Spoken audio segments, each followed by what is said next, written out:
तो आज की क्लास में हम देखेंगे समतल में गति, मोशन इन अ प्लेन।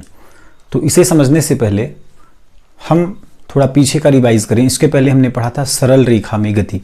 तो सरल रेखा में गति क्या है? एक सीधी रेखा होती है। इस रेखा पर यदि कोई व्यक्ति या कोई वस्तु, मान लेते हैं कोई व्यक्ति है, वह इस डायरेक्शन पर चले, इस डायरेक्शन को हम क्या बोलते हैं? एक्स अक्ष की धनात्मक दिशा, या फिर इस डायरेक्शन पे चले, इस डायरेक्शन को हम बोलते हैं एक्स अक्ष की ऋणात्मक दिशा। तो यदि कोई व्यक्ति या वस्तु एक सीधे रास्ते पर, एक सीधे सरल रेखा पर गति करती है, या कोई व्यक्ति गति करता है, तो इस गति को हम एक विमीय गति या वन डायमेंशनल मोशन भी कहते हैं, जब कोई वस्तु एक सरल रेखा पर गति करे। अब बात करें समतल की, जो कि हमें इस लेसन में पढ़ना है, समतल में गति, मोशन इन अ प्लेन। तो समतल है क्या? जैसे मान लेते हैं ये ब्लैक बोर्ड है, ये आपका क्या है? समतल है। अब इस समतल पर, इस समतल की बात करें, इस समतल की बात करें, ये समतल है, जैसे कि कोई टेबल हो गया। अब इस टेबल पर यदि कोई वस्तु है, या जैसे हमने बॉल ही यहाँ पे लुढ़काया, तो ये बॉल एक सीधी रेखा पर जाए ये कोई ज़रूरी नहीं। ये बॉल ऐसे ऐसे भी गति कर सकती है, ऐसे वक्राकार गति कर सकती है, या फिर कोई चींटी है, उसकी गति को भी हम इसमें कई प्रकार से ऐसे देख सकते हैं कि उसकी गति में बहुत अनियमितता पाई जाती है ना। तो समतल में डायरेक्शन चेंज होता रहता है बार बार। कितने बार डायरेक्शन चेंज होगा इसका कोई लिमिट नहीं है। तो जैसे कि इसमें फिर हम देखते हैं समतल में वृत्तीय गति, कोई वस्तु है जो वृत्त की परिधि पर गति करे, तो इस गति को हम समतल में गति मान सकते हैं कि यह गति कहाँ हो रही है? समतल पर, क्योंकि एक सीधी रेखा में गति नहीं हो रही, तो इसको समतल पर गति मान सकते हैं। ठीक इसी प्रकार आप क्या करें, आप एक धागे पर आप एक पत्थर बांध के उसको घुमाएं, तो वह एक सर्कल पर गति करती हुई नजर आती है। मतलब एक जो गति हमें दिखेगा वह प्लेन पर दिखेगा, समतल पर दिखेगा। ठीक उसी प्रकार जैसे पृथ्वी है, पृथ्वी सूर्य के चारों ओर दीर्घवृत्ताकार कक्ष में ऐसे परिक्रमा करती है, तो ये भी कैसी गति है? समतल पर गति है। तो बात समझ आई? जब कोई व्यक्ति या कोई वस्तु या कण एक सीधी रेखा पर गति करे या दाईं ओर करे, तो हम उसको एक्स अक्ष की धनात्मक दिशा कहते हैं, बाईं ओर करे तो एक्स अक्ष की ऋणात्मक दिशा कहते हैं। ठीक इसी प्रकार जब किसी वस्तु को या पत्थर को नीचे से ऊपर की ओर फेंका जाता है, डायरेक्ट एकदम जब ऊपर की ओर फेंका जाता है, तो वह एक सीधी रेखा पर गति करती हुई जाती है, और एक कंडीशन जहां उसका वेग 0 हो जाता है, वहां से वह पुनः नीचे की ओर उसी पाथ पर गति करती हुई नीचे वापस आती है। तो इस गति को हम कहते हैं एक विमीय गति, वन डायमेंशनल मोशन। और जब जो गतियां समतल पर होती हैं उसे हम कहते हैं two dimensional motion, 2D, two dimensional motion. ठीक, अब 3 डायमेंशनल मोशन के बारे में आगे बात करेंगे जब हम त्रिविमीय गतियों के बारे में अध्ययन करेंगे। ठीक है, तो इसमें हमें समझना है, इसे समतल में गति पढ़ने के लिए हमें स्थिति सदिश, विस्थापन सदिश, वेग सदिश और त्वरण सदिश का ज्ञान होना बहुत आवश्यक है। उसके बिना हम गतियों को नहीं पढ़ सकते। तो बात करते हैं स्थिति सदिश की, बात करते हैं स्थिति सदिश की, पोजीशन वेक्टर की। स्थिति सदिश जिसे हम कहते हैं पोजीशन वेक्टर।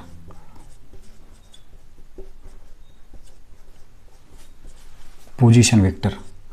तो स्थिति सदिश जानने के लिए, किसी वस्तु की स्थिति को जानने के लिए हम स्थिति सदिश का प्रयोग करते हैं। अब चूंकि हम क्या पढ़ रहे हैं? समतल। समतल कहाँ होगा? 2 तलों पर। एक सीधी रेखा मतलब एक सरल रेखीय गति, और जब हम 2 एक्सिस बना दें, एक्स और वाई, तो इस तल पर जो भी गतियां होंगी उस गति को हम बोलेंगे समतल में गति। तो मान लेते हैं कि इस समतल पर कोई बिंदु है, यहाँ पर कोई वस्तु रखी हुई है, मान लेते हैं बिंदु P पर कोई वस्तु रखी हुई है, तो इस बिंदु P के निर्देशांक क्या होंगे? x और y, क्योंकि एक्स वाई तल पर गति हो रही है, तो उसकी x अक्ष से भी कुछ दूरी होगी उस कण की, और y अक्ष से भी कुछ ना कुछ दूरी होगी उस कण की। तो मान लेते हैं कण यहाँ पर है, जहाँ पर उसके निर्देशांक हैं x एंड y। अब इसको मिला देते हैं ओरिजिन से। हमेशा ओरिजिन के सापेक्ष ही हम, इस मूल बिंदु के सापेक्ष, इस ओरिजिन के सापेक्ष ही हम उस वस्तु की स्थिति का पता लगाते हैं। अब स्थिति सदिश है, पोजीशन वेक्टर है, मतलब ये कैसी, ये इसमें क्या होगा, परिमाण के साथ साथ दिशा भी होगी, जिसको बोल देते हैं आर वेक्टर, और इसकी दिशा हो गई किधर, ऐसे। ठीक है, अब क्या करते हैं, यहां से एक परपेंडिकुलर गिराते हैं। मान लेते हैं कि ये बिंदु है M, और इस यहां से भी एक परपेंडिकुलर y अक्ष के लिए, और y अक्ष पर इसका नाम देते हैं N।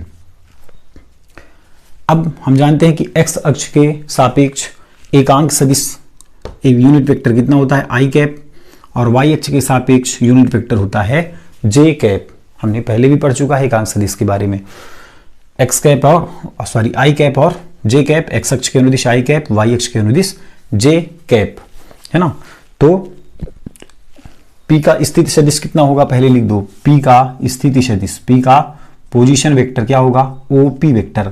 OP vector means r vector, OP vector means r vector, p का पोजीशन वेक्टर। अब यहां पे बात करें त्रिभुज कौन सा, अब इसकी दिशा हो गई ये, और इसकी दिशा हो जाएगी ये, ऐसे, ठीक है ना, ये j कैप, इसके अकॉर्डिंग। तो त्रिभुज OPM में, त्रिभुज OPM में सदिश योग के त्रिभुज नियम से, सदिश योग का त्रिभुज नियम लगाएंगे, इससे हमें पोजीशन वेक्टर मिलेगा, है ना। हमने पढ़ा भी है सदिश योग का त्रिभुज नियम, उससे हम क्या निकालते हैं, डायरेक्शन, है ना। सदिश योग का त्रिभुज नियम, सदिश योग का त्रिभुज नियम लगाओ, क्या होगा, डायरेक्शन सेम है तो ऐड होते जाएंगे, और जब डायरेक्शन चेंज हो जाएगा तो वही उसके इक्वल हो जाएगा। मींस OP वेक्टर इक्वल लिख सकते हैं, OP vector equal OM vector plus MP vector, MP vector, है ना। OP vector equal OM vector plus MP vector. ठीक, सदिश योग का त्रिभुज हमने पढ़ा है, ये इसकी दिशा ऐसे, इसकी दिशा ऐसे, इसकी दिशा ये, तो ये क्या होगा, इन दोनों का एडिशन इसके इक्वल होगा। ठीक है, तो OM कितना है, O से M कितना होगा, x अक्ष के सापेक्ष स्थिति सदिश क्या हो जाएगी, xi कैप, x अक्ष के सापेक्ष xi कैप, और y अक्ष के सापेक्ष स्थिति सदिश हो जाएगी क्या, yj cap plus yj cap, और OP वेक्टर इक्वल है r वेक्टर, r वेक्टर। तो ये क्या निकल गया, स्थिति सदिश, ये निकल गया पोजीशन वेक्टर, है ना, p का पोजीशन वेक्टर निकल गया, ये स्थिति सदिश निकल गई। अब हमें निकालना है इसका परिमाण, तो परिमाण कैसे निकालेंगे, तो ये वाला त्रिभुज देख लो, पाइथागोरस प्रमेय लगा दो। त्रिभुज OPM में, समकोण त्रिभुज, समकोण त्रिभुज OPM में पाइथागोरस प्रमेय से, पाइथागोरस प्रमेय क्या है, कर्ण का वर्ग, तो समकोण के सामने वाली भुजा कर्ण, कर्ण मीन्स OP का वर्ग, बराबर आधार का वर्ग, आधार मीन्स OM का वर्ग। अब इसमें क्या लेना है, केवल मैग्नीट्यूड, केवल परिमाण लेना है हमें, OM का वर्ग प्लस लंब मीन्स MP का वर्ग। तो OP वर्ग क्या होगा, R का स्क्वायर, वेक्टर नहीं लेना हमें, हमने वेक्टर ले चुका। ये किस पे आ गया, ये होगी स्थिति सदिश, स्थिति सदिश पोजीशन वेक्टर, है ना। अब हमें केवल और केवल मैग्नीट्यूड परिमाण निकालना है, तो R square equal OM means x का square plus MP means y का स्क्वायर। तो R इक्वल कितना हो जाएगा, root over x square plus y square, इसको लिख सकते हैं क्या, R वेक्टर का मॉड, लिख सकते हैं ना, R मीन्स R वेक्टर का मॉड। तो R का परिमाण निकल गया, R का परिमाण क्या है, root over x square plus y square, ये हमको दूरी बताएगी, यहाँ से हमें दूरी पता चलेगी, और यहाँ से हमें उसकी पोजीशन पता चलेगी कि किस डायरेक्शन पे उसका पोजीशन है।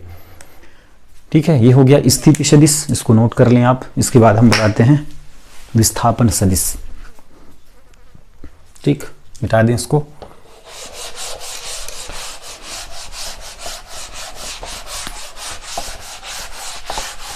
अब आता है विस्थापन सदिश, डिस्प्लेसमेंट वेक्टर। सेकंड नंबर विस्थापन सदिश।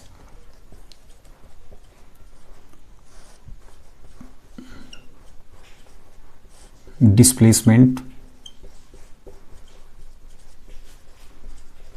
वेक्टर। तो विस्थापन सदिश है क्या, तो विस्थापन से स्पष्ट है कि वस्तु की स्थिति में परिवर्तन होना, वस्तु एक जगह से दूसरी जगह चली जाए तो हम उसे कहते हैं विस्थापन, लेकिन कैसे जाए, एक डायरेक्शन पर जाए। तो हमने विस्थापन, वेग, त्वरण, ये सब क्या होगी, एक निश्चित दिशा में होती है, डायरेक्शन उसका फिक्स होता है।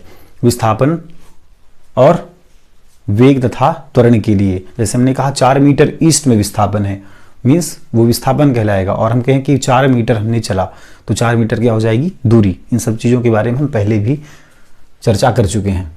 विस्थापन सदिश में मान लेते हैं कि इसमें भी एक तल होगा, एक्स वाई तल बना लेते हैं एक्स वाई। अब मान लेते हैं कि इस तल पर कोई वस्तु वक्राकार पथ पर गति कर रही है। उस वस्तु की गति है कुछ ऐसी, ठीक है। अब यहाँ पे हमें 2 बिंदुओं पर उसका पोजीशन देखना है। मान लेते हैं पहले वस्तु यहाँ पर थी P1 पर, और वस्तु कुछ समय बाद पहुँच गई P2 पर। तो क्या करेंगे, इस ओरिजिन से P1 को मिलाएंगे, इस ओरिजिन से P1 को मिलाएंगे तथा इस ओरिजिन से P2 को भी मिलाएंगे, ऐसे, है ना। अब मान लेते हैं P1 की स्थिति सदिश है x1 y1 तथा P2 का निर्देशांक है ये। P1 का x1 y1 तथा P2 का x2 y2, ये निर्देशांक हो गया। अब इसका डायरेक्शन कैसे होगा, विस्थापन कैसे होता है, एक सीधी रेखा में, तो इसका डायरेक्शन ऐसे हो जाएगा, बिल्कुल सीधी रेखा में, और इसकी दिशा हो जाएगी ये O से P2 तथा O से P1। इसकी स्थिति सदिश हो जाएगी R1 वेक्टर, इसकी हो जाएगी R2 वेक्टर। तो मान लेते हैं कोई कण है जो कि एक वक्राकार पथ पर गति कर रही है। T1 समय पर उसकी स्थिति P1 है तथा समय T2 समय बदलने पर T2 समय पर उसकी स्थिति हो गई P2, है ना। तो इसके पोजीशन वेक्टर लिख देंगे। तब P का स्थिति सदिश क्या होगा, P का स्थिति सदिश मीन्स पोजीशन वेक्टर, P का मीन्स P1 का, है ना, P1 हमने लिखा है। P1 का पोजीशन वेक्टर क्या होगा, OP1 vector means R1 vector, ठीक है। इसी प्रकार P2 का पोजीशन वेक्टर कितना होगा, OP2 vector means R2 vector, है ना। तो अब यहाँ पे देखो, यहाँ पे अब सदिश योग का त्रिभुज नियम लगेगा यहाँ पे। और हमने इसके पहले R क्या पढ़ा था, R वेक्टर याद है ना। R वेक्टर इक्वल विस्थापन क्या था, विस्थापन स्थिति सदिश xi cap plus yj cap, ये उसकी स्थिति सदिश है। तो P1 पर क्या है, वस्तु की स्थिति है, P2 पर भी वस्तु की स्थिति है। तो R1 वेक्टर कितना हो जाएगा, R1 vector equal x1i cap plus y1j cap, तथा R2 वेक्टर इक्वल कितना हो जाएगा, R2 वेक्टर हो जाएगा x2i cap plus y2j cap, ठीक। जैसे R की स्थिति सदिश xi cap plus yj cap, उसी प्रकार R1 तथा R2 की xy की जगह पे x1 y1 x2 y2 आ जाएंगे। अब ये वाला त्रिभुज देखो, त्रिभुज O, यहाँ पे कोई नाम दे देते हैं, या OP1 P2 में, त्रिभुज OP1 P2 में सदिश योग के त्रिभुज नियम से, सदिश योग के त्रिभुज नियम से, सदिश योग का त्रिभुज नियम लगा दो। इसमें क्या लग जाएगा बताओ, इसको लिख सकते हैं OP1 vector plus P1 P2 vector plus P1 P2 vector, क्योंकि इसका डायरेक्शन ऐसे जा रहा ना, OP1 फिर डायरेक्शन उसी दिशा में, मतलब एक ही क्रम में है। तो P1 P2 plus P1 P2। अब यहाँ पे देखिए डायरेक्शन चेंज हो रहा है, तो इसको क्या लिख देंगे, इक्वल में लिख सकते हैं OP2 वेक्टर। अब मान किसका निकालना है, विस्थापन सदिश, मतलब वस्तु कहाँ से कहाँ विस्थापित हो रही है, P1 से P2 तक, मतलब इसकी वैल्यू हमें निकालनी है। तो इसको इधर ले आते हैं, तो P1 P2 वेक्टर इक्वल हो जाएगा क्या, OP2 vector minus OP1 vector. अब OP2 कितना है, OP2 means R2 vector x2i cap plus y2j cap, मान रख दो x2i cap plus y2j cap, फिर माइनस OP1 कितना है, OP1 means R1 vector, R1 vector की स्थिति सदिश है x1i cap plus y1j cap. अब यहाँ पे देखो i कैप वाला एक साथ, तो मतलब x2 माइनस x1 लिख सकते हैं ना, x2i minus x1i means i common होके बाहर हो जाएगा, तो x2 minus x1i cap minus का या प्लस, है ना, हाँ माइनस ये माइनस, ठीक है। तो प्लस बाहर निकालोगे तो यहाँ से क्या हो जाएगा, y2 माइनस y1 जे कैप हो जाएगा ना। यहाँ से प्लस का y2, यहाँ से माइनस का y1 और दोनों से जे कैप कॉमन होके बाहर हो जाएगा। अब x2 माइनस x1 को हम लिखते हैं क्या, del x i cap. x2 minus x1 means del x, y2 minus y1 means del y। तो इसको लिख देंगे डेल y जे कैप, ठीक है ना। x2 में से x1 को माइनस करेंगे तो डेल x मिलेगा, अल्प विस्थापन मिलेगा। x2 minus x1 means del x। और p1 p2 को हम लिखते हैं क्या, p1 p2 को लिखते हैं del r vector. Del r vector means होता है विस्थापन सदिश। डेल r वेक्टर मीन्स विस्थापन सदिश। तो ये निकल गया विस्थापन सदिश, ठीक। विस्थापन सदिश कैसे निकलेगा, स्थिति सदिश हो गई आपकी r vector x i cap plus y j cap, तथा विस्थापन सदिश हो गई del r vector equal del x i cap plus del y j cap, ठीक है। अब आगे चलते हैं किस पर, विस्थापन के बाद आएगा क्या, वेग सदिश, ठीक। विस्थापन के बाद वेग आएगा, वेग के बाद त्वरण आएगा। आपने पढ़ चुका है कैसे कैसे आता है कुछ, ठीक। इसको मिटाते हैं। अब विस्थापन के बाद आएगा क्या, वेग सदिश। वेग सदिश, वेग सदिश, वेलोसिटी वेक्टर, वेलोसिटी वेक्टर। तो वेग क्या है, समय के सापेक्ष स्थिति में परिवर्तन वेग है। तो वेग v को लिख सकते हैं क्या, v वेक्टर। और वेग कैसी राशि है, सदिश राशि है। तो वेग v वेक्टर इक्वल क्या निकला, स्थिति में परिवर्तन। मीन्स स्थिति में परिवर्तन कितना हो रहा है, del r by del t, del r by del t, ठीक है। वेग में वेग सदिश del r by del t. Del r की वैल्यू रख दो, डेल r कितना है, डेल r इक्वल है कितना, अभी हमने देखा डेल r वेक्टर इक्वल है del x i cap plus del y j cap, ठीक।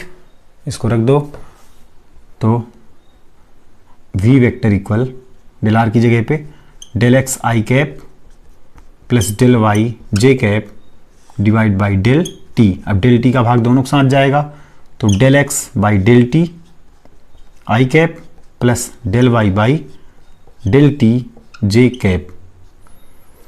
तो क्या हो जाएगा बताओ, समय के सापेक्ष क्या हो रहा है, डेल एक्स क्या है, स्थिति में परिवर्तन।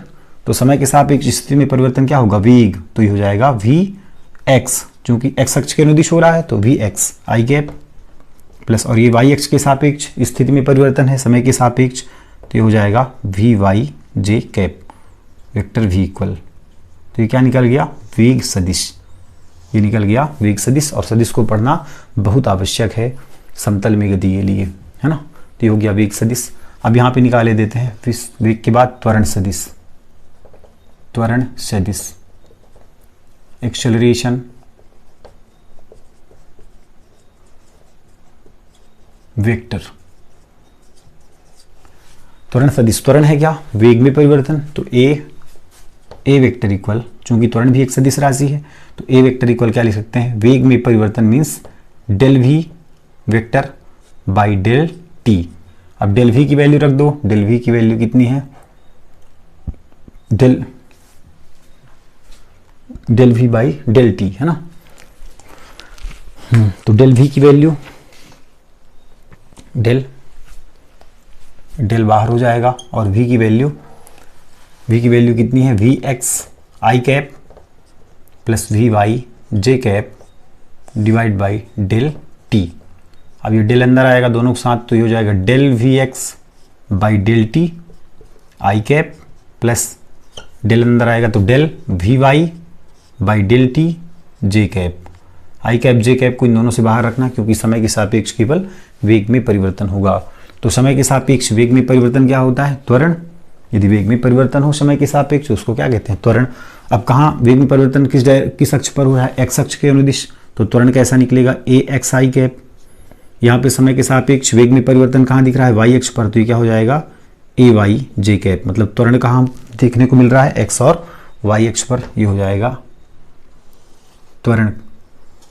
सदिश, त्वरण सदिश को हम ऐसे निकालेंगे AXI cap plus AYJ cap. ठीक है, तो बात समझ आई। तो ये था समतल में गतियों के लिए कुछ सदिश, स्थिति सदिश, विस्थापन सदिश, वेग और त्वरण सदिश, इनको जानना ज़रूरी था। और जैसा कि हम समतल में गति पढ़ रहे हैं, इसके पहले हमने सरल रेखा में गति पढ़ी। तो सरल रेखा में गति क्या है? जब कोई वस्तु एक सीधी रेखा पर गति करे, जैसे हम एक तार बांध दें और तार पर कोई व्यक्ति चले, तो वह या तो तार पर इस डायरेक्शन पर या तो इस डायरेक्शन पर चल सकता है।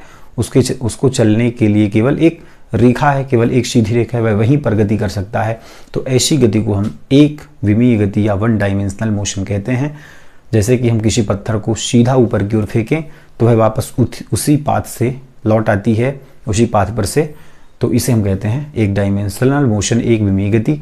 समतल में गति जैसे वृत्तीय गति हो गई आपकी, और जैसे बोर्ड पर हम लिख रहे हैं तो ये भी एक समतल में गति है। ठीक है, समतल पर लिख रहे हैं हम, तो हम कहीं भी कुछ लिख सकते हैं, या तो इस डायरेक्शन से या तो इस डायरेक्शन से। इसमें डायरेक्शन का बाउंडेशन नहीं है, क्योंकि समतल में कहीं भी गति की जा सकती है। ठीक उसी प्रकार जैसे टेबल पर कोई चींटी है, तो वह एक वक्राकार पथी पर कई बार अपनी दिशा को बदलते हुए गति कर सकती है। तो उसको हमने विस्थापन सदिश में जाना।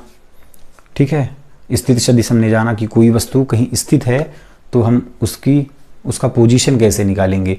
जैसे कि मान लो आप कमरे में अपनी चाबी भूल गए, ठीक, और कमरा आपका बड़ा है, अंधेला है, तो आप कैसे बताएंगे कि साइड वाले कॉर्नर से 3 मीटर पीछे की ओर तथा ये वाले कॉर्नर से 4 मीटर वहाँ से आगे की ओर आप चलोगे तो लगभग वहीं पर चाबी मिल जाएगी।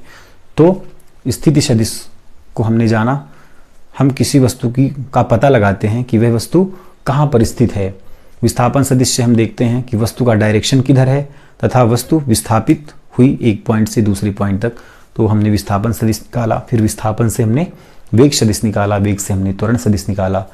ठीक है, तो ये सब चीज़ों को आप पढ़िएगा। कल हम देखेंगे प्रक्षेप्य गति। ठीक, जब किसी वस्तु को थीटा एंगल से यहाँ से थीटा एंगल से ऊपर की ओर फेंका जाता है, तो वह वस्तु ऊपर की ओर न जाती हुई ऐसे परवलयाकार मार्ग का अनुसरण करती हुई और नीचे गिर जाती है पृथ्वी पर किसी अन्य बिंदु पर, उसी अक्ष पर, एक्स अक्ष पर, पृथ्वी पर किसी अन्य बिंदु पर जा गिरती है। यह है प्रक्षेप्य गति। इसके बारे में हम कल पढ़ेंगे। धन्यवाद।